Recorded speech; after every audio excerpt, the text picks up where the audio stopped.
Kondisi terkini di sekitar Blok Bunari di Kalilanang. Angin lumayan kencang,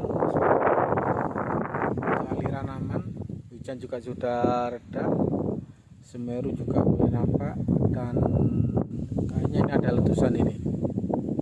Ada letusan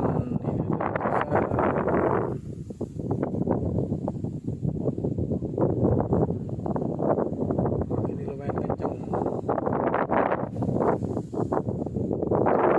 Ini ke arah utara. Tadi masih hujan abu di sekitaran wisata P2 sendiri.